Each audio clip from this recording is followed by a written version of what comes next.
புரட்டாசி மாதம் 2வது சனிக்கிழமை மற்றும் திருப்பதி ஏழுமலையான் கோயிலில் நடைபெற்று வரக்கூடிய வருடாந்திர பிரம்மோற்சவத்தின் கருட சேவை நாளை மாலை நடைபெற உள்ளது. இந்த கருட சேவையை காண்பதற்கும் புரட்டாசி சனிக்கிழமை ஏழுமலையான் வழிபடுவதற்காக பக்தர்கள் கூட்டமானது இன்று காலை முதல் தொடர்ந்து வருகை அதிகரித்துக் கொண்டே இருக்கிறது. இதனால் திருமலை முழுவதும் சுமார் 2 லட்சம் பக்தர்கள் தற்பொழுது வந்துள்ளனர். நாளை மாலை நடைபெறக்கூடிய இந்த கருட சேவையை காண்பதற்காக சுமார் 4 லட்சம் பக்தர்கள் வருவார்கள் என எதிர்பார்க்கப்படுகிறது.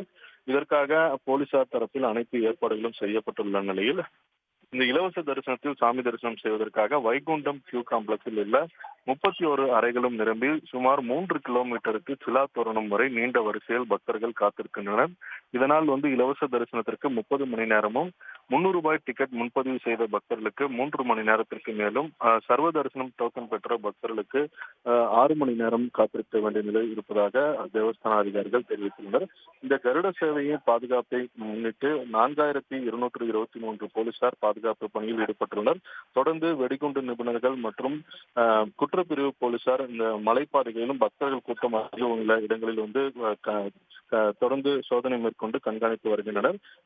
இந்த முறை புதிய தொழில்நுட்பமாக வாகன பதிவு எண்ணை கொண்டு வாகனங்களின் நகர்வுகளை கண்டறியும் விதமாக ANPR கேமராக்கள் பொருத்தப்பட்டு தொடர்ந்து கட்டுப்பாட்டு அறையில் கண்காணிக்கப்பட்டு வருகிறது. இதன் மூலமாக திருமலையில் 4000 வாகனங்கள் மட்டுமே நிறுத்துவதற்கான வசதிகள் உள்ள நிலையில் அந்த 4000 வாகனங்கள் நிரம்பிய பிறகு அதன் பிறகு வரக்கூடிய வாகனங்கள் அனைத்தையும் திருப்பதியில் 5 இடங்களில் சிறப்பு வாகனங்கள் நிறுத்துவதற்கான பார்க்கிங் வசதி ஏற்பாடு செய்யப்பட்டுள்ளது.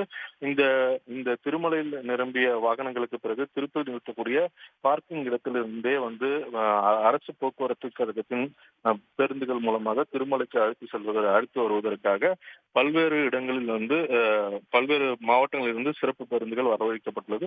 சுமார் 3000 ட்ரிப்புகளை நாளை ஒரு நாள் மட்டுமே திருப்பதி திருமலை இடையே இயக்குவதற்கான பணிகளில் போக்குவரத்து அதிகாரிகள் ஈடுபட்டுள்ளனர்.